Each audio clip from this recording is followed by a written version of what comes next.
Dan sobat spoiler, gimana kabarnya? Saya doakan sehat semuanya. Untuk melepas lelah, mari kita simak saja alur cerita film. Pada kali ini saya akan membahas film Korea dengan judul The Ride of Life.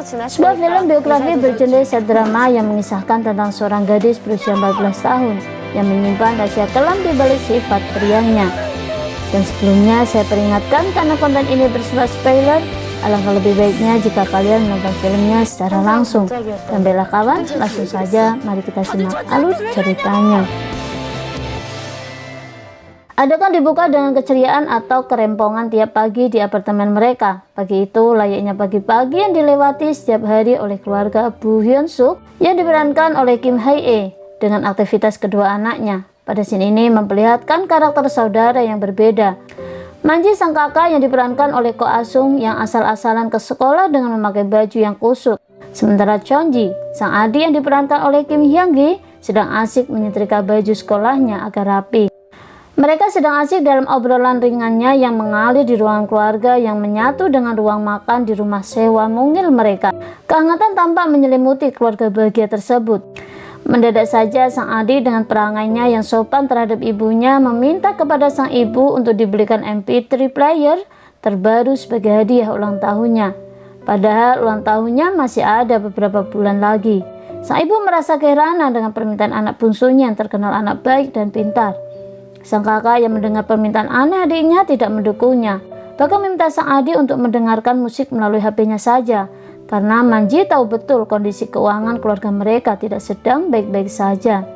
Sebagai single parent, Ibu Hyun Suk satu-satunya yang bekerja dan memenuhi segala kebutuhan kedua putri mereka yang beranjak dewasa. Setelah perdebatan kecil tersebut, keduanya pun bergegas pergi kecuali Chonji dengan wajah cemasnya. Bahkan ketika ibunya sedang bekerja, Chonji kembali menelpon dan meminta untuk dirajutkan topi untuknya. Ibunya yang sibuk masih belum mengiyakan permintaan anaknya. Tak lama setelah itu, waktu jam istirahat sang ibu telah tiba. Ia menelpon Manji untuk menanyakan perihal MP3 yang diinginkan Chonji. Sang ibu memiliki firasat tidak enak tentang Chonji.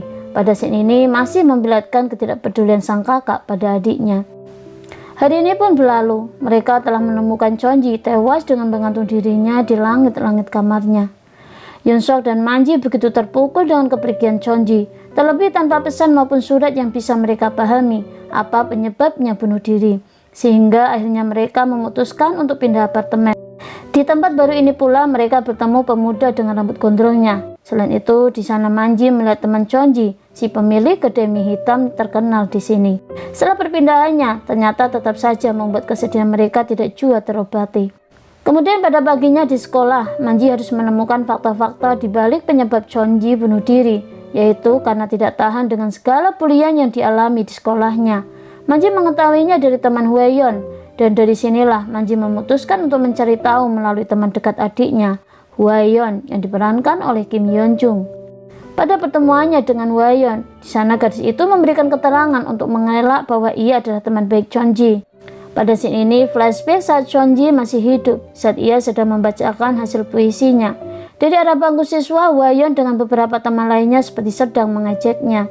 Bahkan saat mereka berjalan pulang, memperlihatkan ketidaktulusan Hwaeyeon dalam menjadi teman baginya. Kembali pada waktu sekarang, keterangan yang keluar dari mulut Hwaeyeon membuat Manji makin curiga padanya. Bahkan dengan sengaja Manji menyinggung perihal MP3 yang diminta Chonji, bahwa barang tersebut Hwaeyeon lah yang memintanya. Namun gadis itu kembali mengelak dengan alasan mereka akan bertukar kado. Pada perjalanan pulang, Hwaeyeon juga mengatakan jika ia mulai bosan tinggal di tempat ini. Orang tuanya tidak akan pernah pindah selagi usami hitamnya di tempat ini masih ramai.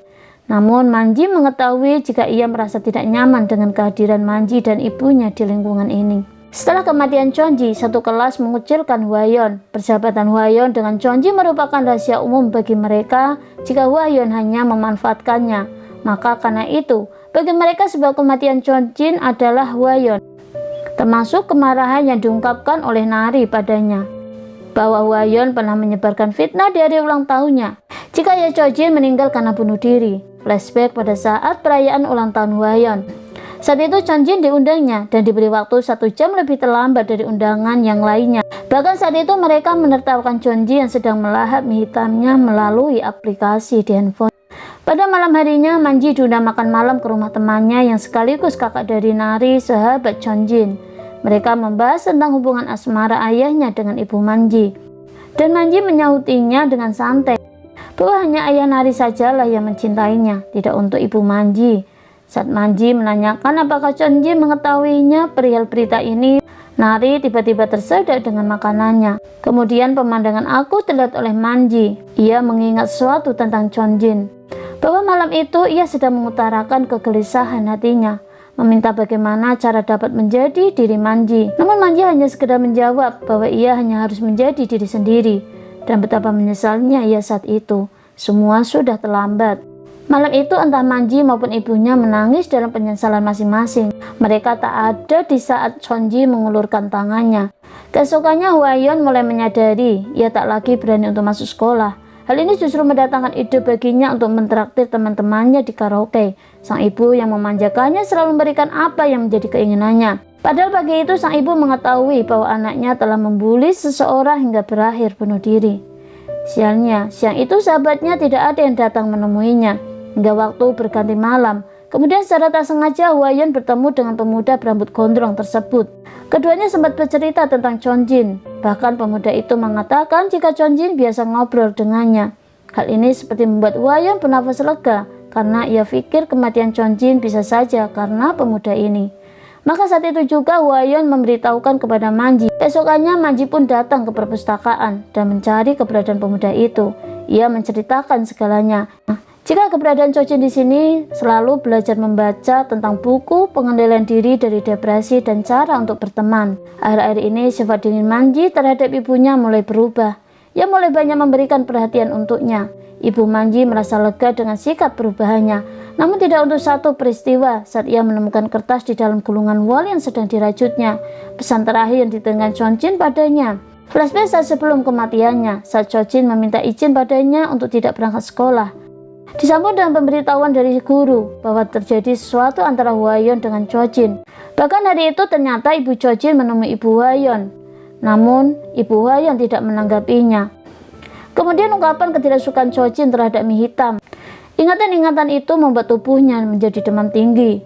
Dan pagi harinya sang ibu memberikan satu benang wol pada Manji. Di dalamnya ada pesan yang ditinggalkan Chonjin untuknya. Manji menangis sejadinya.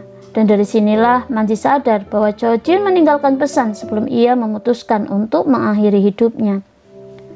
Gulungan ketiga ditemukan oleh Nari. Nari adalah teman satu kelas Hwayeon dan Chonjin. Gulungan kertas tersebut ditemukan saat teman Nari yang lain menerima gulungan benang yang diberikan oleh Hwayeon.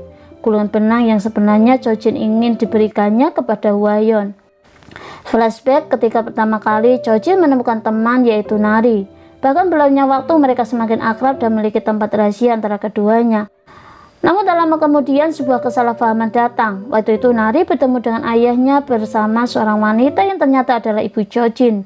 Dan karena alasan inilah Nari dengan tiba-tiba saja meninggalkan Chonjin dengan memberikannya kalimat yang sangat pedih.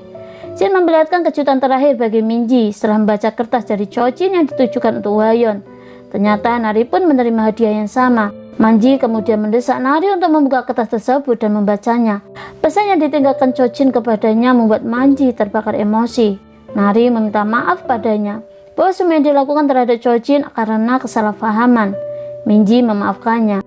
Hal ini ia perlihatkan dengan berbagi sapu tangan kepada sahabatnya. Dan sepulangnya Minji dari sekolah, ia mendapati Hwayeon dengan gerak-gerik yang mencurigakan. Ia sedang mencuri piring-piring milik restorannya dan menyebarkan fitnah tentang mie hitam masakan keluarganya dengan harapan toko yang dikelola keluarganya bangkrut dan tutup sehingga ia dapat menghindar dari keluarga Chonjin. Namun hal ini dicegah oleh Minji.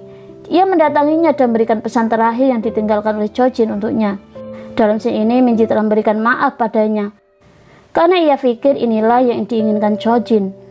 Di akhir cerita terbukalah alasan Hyunsuk untuk pindah. Sebelum kematian Chonjin, di pihak sekolah Chonjin menghubunginya dan menginformasikan bahwa Chonjin diasingkan di kelasnya. Sang guru bahkan menyebut nama salah satu teman Chonjin yang melakukan perundungan terhadap anaknya tersebut. Itulah yang menjadi alasan Hyunsuk untuk pindah. Ia berharap dengan kepindahannya tersebut dapat menimbulkan penyesalan kepada keluarganya yang merundung putrinya. Kemudian film ditutup dengan kebersamaan Minji dan ibunya yang sudah tak lagi berbatas. Keduanya mulai mengikhlaskan kepergian Chonjin dan film pun berakhir. Baiklah kawan, sampai bertemu di konten berikutnya. Jangan lupa klik subscribe karena subscribe itu memang gratis. Dan jangan lupa pula untuk share, like, and comment, dan klik loncengnya. Dan bye-bye.